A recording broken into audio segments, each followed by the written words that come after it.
It's been really good, actually. Sitting there and talking about the facilities, you're talking about the level of players, the number of players coming from all different areas has been really attractive for me to be able to come in from a long distance to see the players. NorCal's always been a talent identification spot for us to be able to select, a handful of players to be able to go on the national stage. So overall, I think the play has been really good. The players have been extremely challenging, competitive, just really trying to do their best out here and be creative, be individualistic. But it's nice to see most of them in their own culture and their own environment. When we come to NorCal, we know what to expect. The quality is always very high.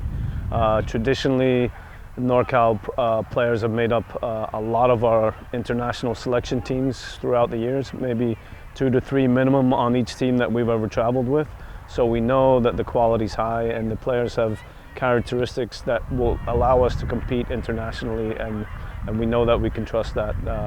The game IQ is high and the players have been well coached, and we really have all the attributes that these players bring us. I think they're naturally all good players in their own environments, but now you can see players that are trying to separate themselves again. When good players are with good players, it can sometimes often be easy to sort of blend together and not separate themselves. But I can see certain players really trying to have that little extra edge and get after it. So I think that's impressive at this age.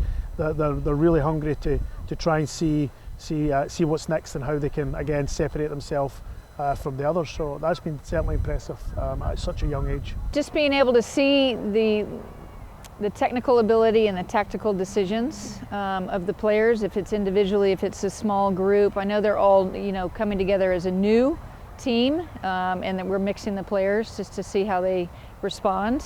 But overall, you can see the level of sophistication. So that's a tribute to the coaches in the area. That's a tribute to the sessions that they're being able to do, the tactical awareness. So you kind of see some more sophisticated things. So that's been really good to see, especially when we've had our time off. If you're talking about COVID and time and how have they been able to develop, but I feel like there's been a progression with the players here. So 2020 was a rough year for U.S. club soccer with COVID. I think we felt that across all of our leagues throughout the country. But the id2 program, our talent identification program, has always been an extremely important platform for U.S. club soccer. And NorCal has always been a huge supporter of that. So starting in 2021, we wanted to get back on the field as quickly as we could, as long as we could do it in a safe and responsible manner. And changing our format for id2 really allowed us to do that. It gave the players an opportunity to get out and play, and it gave our scouts an opportunity to get out and see them, which was super important, and it was able to continue the id2 brand and continue us through some challenging times. We are one of the few programs that are still doing talent identification because of the way we've changed our formats. I think it's great, first of all, to get back to this kind of stuff. These were always the things we look forward to as certainly as coaches, and I know players, they really work hard for these kind of opportunities. So it's another big step in terms of a level of normality, first and foremost. And then in terms of the new structure, I think what this does, it gives more players the opportunity. In the past, we'd maybe send 10 to 12 players to an event in Phoenix where there's players from SoCal and other parts. Now we're able to have 32 players from NorCal get the opportunity to showcase themselves in front of the id2 national staff. So certainly it allows more opportunities for players to be showcased, which is great. To me, I like the new format because it allows Gerry and I, the boys director, and myself to be able to get out and about kind of across the country. It helps to educate the coaches that are maybe making the recommendations, so we can talk to them a little bit more of, okay, this is what we're looking at on a national level, this is where you are, these are the players that we're kind of identifying in your market, so just so there's some key points for them to have a reference.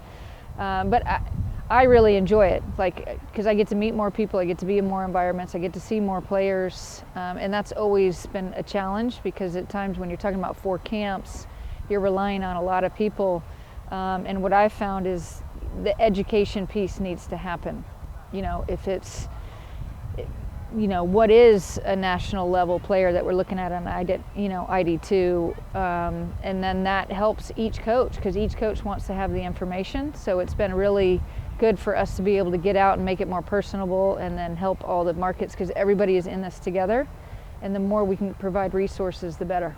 Well, I think it's been a challenge for the soccer community and everyone to get through COVID. I think the Northern California community, I'm extremely proud of the way the club stepped up. Both parents, boards, coaches, players, and got through it collectively, and the clubs offered a necessary outdoor healthy outlet for these youngsters. And so now with the id2 program, I think it'll take some time to ramp it up, just because the uncertainty of bringing kids from all over the country to one site, to traveling internationally.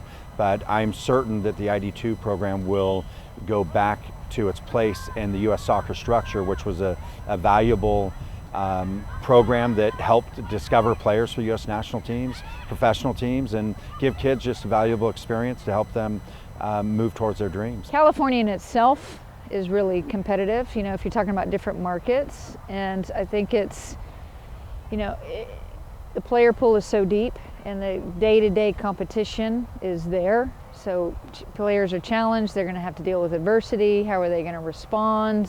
So there's continual development within kind of the market if you're just talking about NorCal. One of the major bonuses here is it's extremely organized, and they keep the program going on a yearly basis, where it's not just, hey, let's do this, and then they don't revisit it. It's more consistent.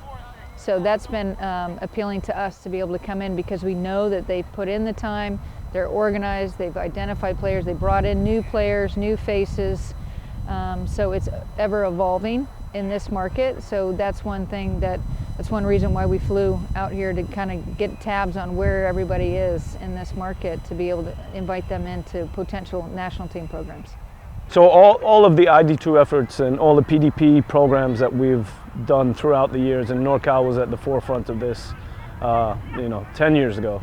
So they're fully committed to the program. They do a great job. They get the kids motivated to be a part of it, and they've really, throughout the years been kind of the backbone of the id2 program in terms of our final selection. So we know what we're getting again when we come to NorCal, and the quality of player has never let us down. So we're delighted to be here.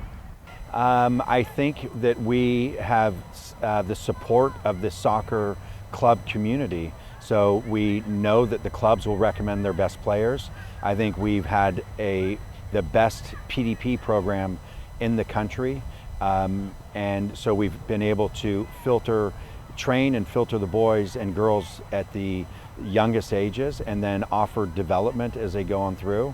And so we've always proudly had a lot of representation at the camps and at the international trip. And then it's brought a lot of kids into youth national teams. And we're very proud that we have earned the trust of the id2 program and have represented so positively and so well.